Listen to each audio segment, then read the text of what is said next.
le glaçonne, l'IGF à la gestion de la DRH4. Qui pouvait s'attendre à ça? Est-ce une défaillance des autorités provinciales et des députés provinciaux en tant qu'autorité budgétaire? Est-ce quoi? L'IGF, nous répétons encore, la loi est très claire. La loi sur les finances publiques, à son article 6,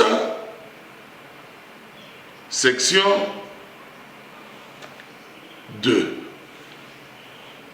Mais quand nous prenons la définition du rôle de l'IGF, à son article 121, il est dit: l'inspection générale des finances publiques dispose d'une compétence générale en matière de contrôle des finances et des biens publics. De contrôle. Elle peut accomplir toute enquête ou mission de contrôle, soit sur demande du pouvoir central, soit sur demande du ministre ou d'une autorité politique locale, qui bénéficient de leur financement sous forme de participation au capital, de subventions, de prêts, d'avance ou de garantie. Ça, c'est à l'article 121 de la LOFIP. 122, on détermine les missions de l'inspection générale de finances. Quelles sont ces missions? Il a d'abord un programme annuel ou ponctuel, approuvé par le ministre des Finances, par l'inspecteur général lui-même, soit sur instruction du Premier ministre, soit sur réquisition des autorités politico-administratives, judiciaires ou sur dénonciation de tiers. Et en fin de compte, il est dit, l'inspection générale des finances a pour mission de veiller à l'application de la loi et règlements qui régissent les finances publiques et à l'uniformisation de méthodes de travail. Nulle part il est écrit que l'IGF va gérer.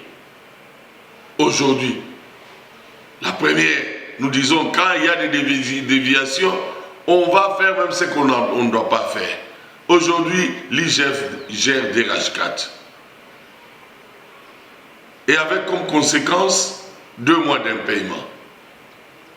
Le dernier paiement, c'était 1/4 de leur salaire. Tout document doit être signé par un inspecteur logé à un hôtel. Parfois, les documents de DRH4 sont gérés à l'hôtel. C'est quel scandale! Quel scandale! Nous nous posons finalement la question. Qui gère la province du Haut-Katanga? Est-ce le gouverneur? Est-ce l'IGF? Qui est devenu autorité budgétaire dans le Haut-Katanga? Est-ce l'Assemblée provinciale? Est-ce l'IGF? Et nous pensons qu'il est temps qu'on arrête. Il est temps qu'on arrête. À quoi servirait d'avoir un directeur provincial de DRH4 qui ne signe aucun document? Même les frais administratifs, il faut que les inspecteurs qui sont à l'hôtel puissent signer. L'IGF fait partie plus loin, a créé même un compte à lui où toutes les pénalités vont dans ce compte-là. Or, nous savons que DRH4 a été créé sur l'actuel mode de gestion qui est la décentralisation, pour permettre à ce que la province puisse avoir les moyens de sa politique. Mais maintenant, si c'est l'IGF qui gère, qui prend toutes les pénalités, or la loi prévoit aussi les aviseurs. Donc, personne, l'IGF devient une institution stable qui gère. Or, nous avons tous suivi, l'IGF contrôle joue le rôle de contrôle, pas de gestion. L'IGF contrôle la gestion, uniformise les méthodes de travail dans le domaine des finances publiques. Mais l'IGF ne doit pas se substituer en gestionnaire.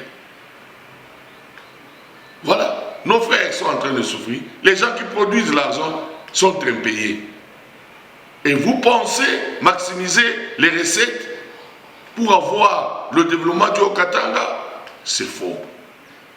Lançons un OCS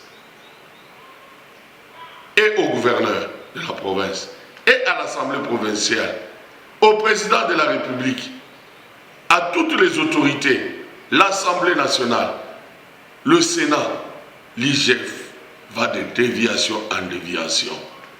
Voilà les conséquences de végétariat. En tant qu'organe de contrôle, vous vous êtes mis en végétariat. Et voilà les conséquences. Vous vous substituez à une institution légalement établie. Et vous gérez les affaires de l'État et dans les domaines de finances à l'hôtel. Vous privez même les travailleurs d'avoir leur salaire. La rentrée scolaire.